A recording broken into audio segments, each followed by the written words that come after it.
मलिक साहब के ऊपर मौजूदा केसेस, हुकूमत का रद्द-ए-अमल और बहरिया टाउन कराची और बहरिया टाउन कराची के इन्वेस्टर्स कहाँ स्टैंड करेंगे, उनका क्या हाल होगा, आज हम इस वीडियो में बताएंगे।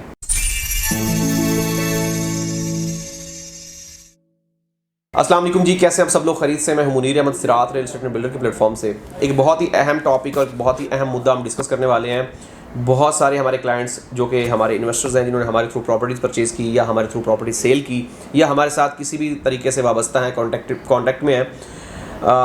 काफ़ी कंसर्न थे क्योंकि मौजूदा सिचुएशन जो हुई है, मौजूदा जो मामलात हुए हैं, जिसकी वजह से काफ़ी सारे लोगों के सवालात थे, उनको जवाब देना मैंने ज़रूरी समझा। तो मैंने एक सोचा कि एक जामिया वीडियो बना दी जाए जिससे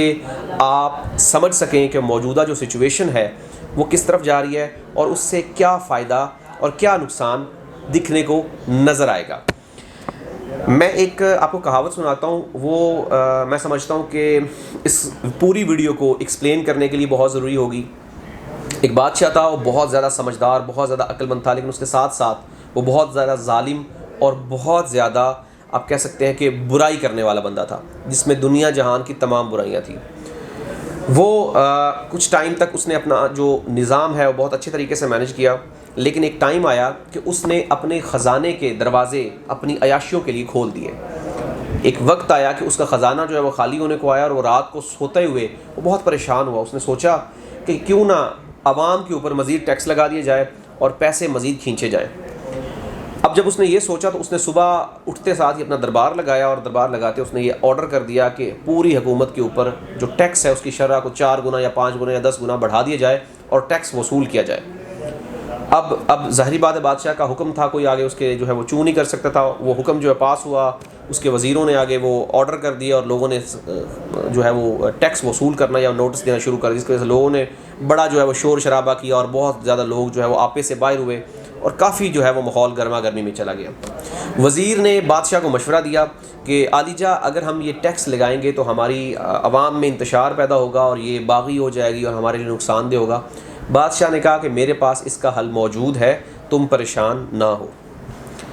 अब हुआ कुछ इस तरह से, कुछ दिन, हफ्ता 1.5 हफ्ता गुजरा, आवाम जो उसमें गुस्सा है वो मज़ीद बढ़ना शुरू हुआ और ऐसा लगने लगा कि ये आवाम जो है ये आपे से बाहर हो जाएगी, ये आवाम जो है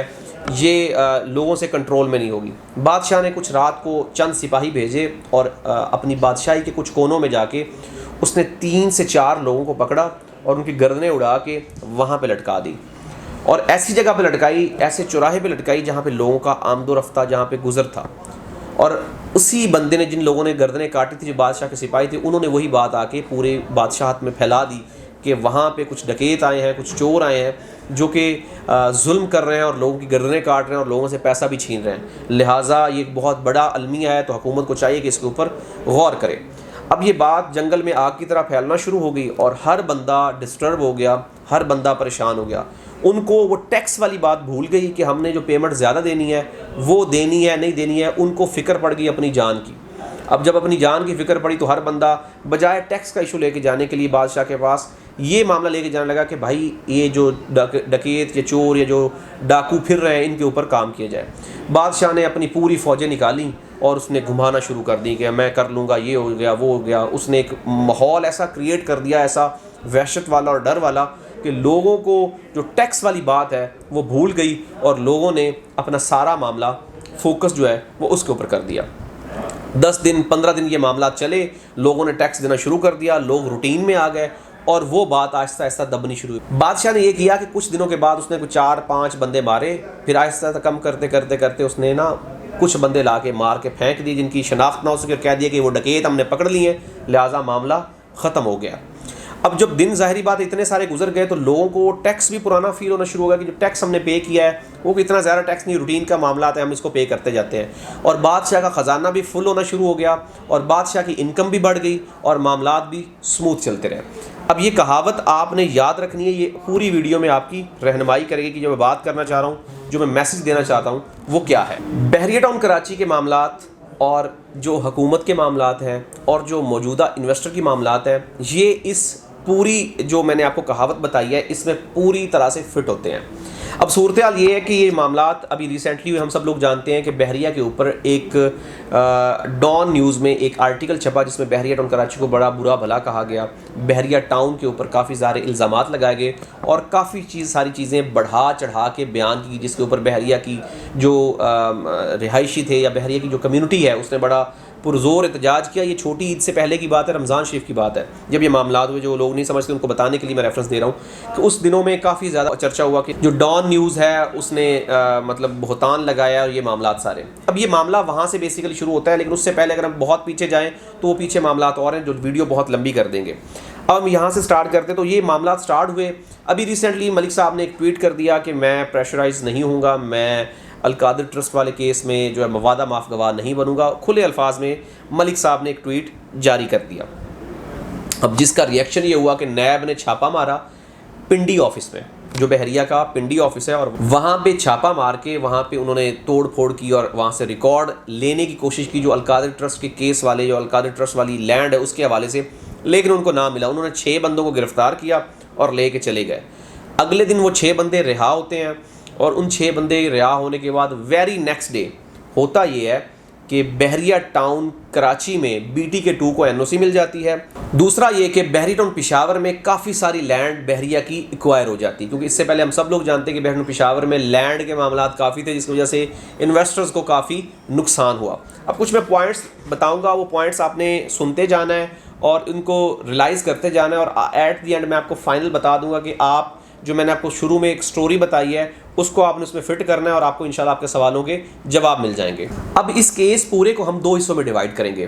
प्लस पॉइंट और नेगेटिव पॉइंट, क्योंकि ये दोनों सूरतों में चल रहा है। कुछ लोग इस सारे वकूए को बहुत नेगेटिव कंसिडर कर रहे हैं, कुछ लोग इस सारे मामले को पॉजिटिव कह रहे हैं और कह रहे हैं कि ये बहरिया टाउन के मामले जो हुए हैं ये बहरिया के हक में हुए हैं और बहरिया इसमें बेहतरी की तरफ जाएगा। क्योंकि जब भी ऐसे मामलात ज़ोर शोर पकड़ते हैं तो मामलात जो है वो निमटने और ख़त्म होने की तरफ जाते हैं। हम सब लोग जानते हैं कि एट दी एंड कोई भी फैसला होता है उसमें सुलह सफाई और उसमें मामलात को ख़त्म करके ही उसको सुलझाया जाता है। कभी भी ऐसा नहीं हुआ कि किसी एक बंदे को लटका दिया जाए या कुछ भी ऐसा कर दिया जाए। हमेशा मामलात को बैठ के टेबल टॉक करके उसको सुलझाया जाता है। तो हम दोनों चीज़ों को, दोनों पार्टीज़ को लेके चलेंगे। जो नेगेटिव बातें करते हैं वो किस बिना पे करते हैं और जो पॉजिटिव करते हैं वो किस बिना पे करते हैं। सबसे पहले अगर हम पॉजिटिव बातों को स्टार्ट करें तो पॉजिटिव में सबसे पहली बात मैंने आपको बताई कि बहरी टाउन कराची में BTK2 को लीगल कर दिया गया, NOC मिल गई, पेशावर में लैंड मिल गई। नंबर 3, बहरिया टाउन का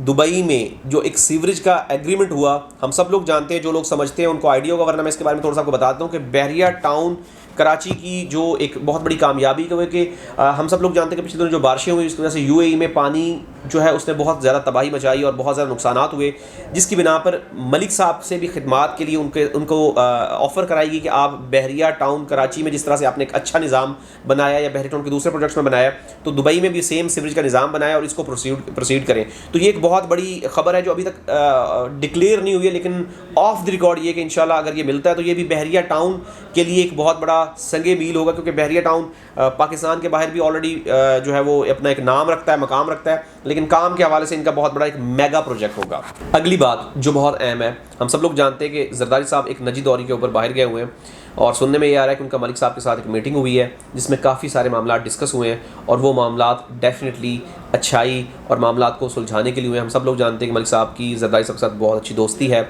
और इवन जरदारी साहब के ख़िलाफ़ भी मलिक साहब को कहा गया था कि आप वादा माफ़ गवाह बने, लेकिन मलिक साहब ने रिफ्यूज़ कर दिया था और ये कहा था कि मैं जरदारी साहब के ख़िलाफ़ वादा माफ़ गवाह नहीं बनूंगा, क्योंकि मैं बिज़नेसमैन हूँ, मेरी सब के साथ दोस्तियाँ हैं, यारियाँ हैं, तो मैं अपनी दोस्तियाँ या अपना कारोबारी जो टर्म्स हैं वो किसी भी सूरत में शेकी या किसी भी सूरत में ख़त्म नहीं करूँगा, लिहाजा मैं किसी के भी ख़िलाफ़ वादा माफ़ गवाह नहीं बनूंगा। तो जरदारी साहब के ख़िलाफ़ भी एक इनको पेशकश हुई जो कि इन्होंने रिफ्यूज़ की और अभी जरदारी साहब के साथ जो सुनने में आ रहा है ये ऑफ द रिकॉर्ड है कि इनकी एक मीटिंग हुई है जिसमें काफ़ी सारी चीज़ों को सुलझाया गया और काफ़ी सारी चीज़ों के ऊपर डिस्कस किया गया है। अब हम जाते हैं अपने सेकंड पोर्शन की तरफ, नेगेटिव इम्पैक्ट्स। इसके ऊपर क्या नेगेटिव इम्पैक्ट्स होंगे? सबसे पहली बात तो करें तो नैब का छापा, ये पहली दफ़ा नहीं पड़ा, इससे पहले भी बहुत ज़्यादा छापे हुए हैं और बहुत ज़्यादा मामला हुए हैं, बहरिया के अकाउंट्स सीज़ किए गए हैं, मलिक साहब के ज़ाती अकाउंट सीज़ किए गए हैं,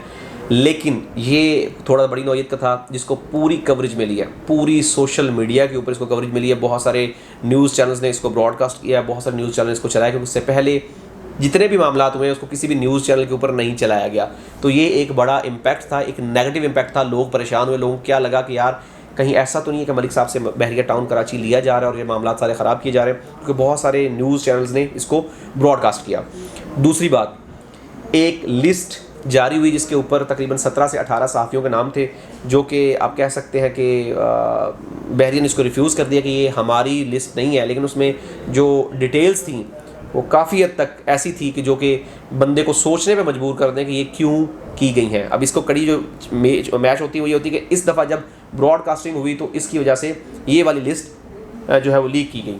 अब हुआ ये कि जो ब्रॉडकास्टिंग हुई है मुख्तलिफ चैनल्स के ऊपर, उसकी वजह से मलिक साहब के खिलाफ एक मनफी प्रोपेगेंडा स्टार्ट हुआ, जो कि मलिक साहब को थ्रेट कर दिया जा रहा था, कि जिसके ऊपर मलिक साहब ने ट्वीट भी किया कि भाई मैं वादा माफ़ गवाह नहीं बनूंगा, मैं किसी के भी प्रेशर में नहीं आऊँगा, मैं बिजनेसमैन हूँ और मुझे अगर मार भी दिया जाए तो मैं किसी के आगे घुटने नहीं टेकूंगा, मैं अपना काम से रखूँगा, मैं किसी की सियासत में इन्वॉल्वमेंट नहीं करूँगा। ये आपके मामला आप अपने तरीके से करें, मेरा काम बिज़नेस है, मैं अपने बिज़नेस को अच्छे तरीके से रन कर रहा हूँ, चला रहा हूँ, मैं अपने बिज़नेस को लेके आगे चलूँगा। लिहाजा ये एक तरह से मनफी प्रोपेगेंडा की वजह से एक मनफी इन्वॉल्वमेंट क्रिएट होगा, जिसकी वजह से मलिक साहब को प्रेशराइज और थ्रेट करने की कोशिश की गई। अब इसमें हम आखिरी बात अगर डिस्कस करें तो ये कि मलिक साहब खुद यहाँ पे नहीं मौजूद है, उनके बेटे यहाँ पे मौजूद नहीं, क्योंकि उनका नाम ECL में है। हम सब लोग जानते हैं कि पिछले 2 साल से 2.5 साल से ये मामला चल रहे हैं, जिसकी वजह से मलिक साहब पाकिस्तान में नहीं आ सके और उसमें उनके कुछ मेडिकल प्रॉब्लम्स भी हैं, और उसके साथ साथ ज़ाहिरी बात उनका ECL में नाम था, जो अभी रिसेंटली निकाल दिया गया है, जो कि आप कह सकते हैं कि बहुत बड़ा मुद्दा था। ये तमाम चीज़ें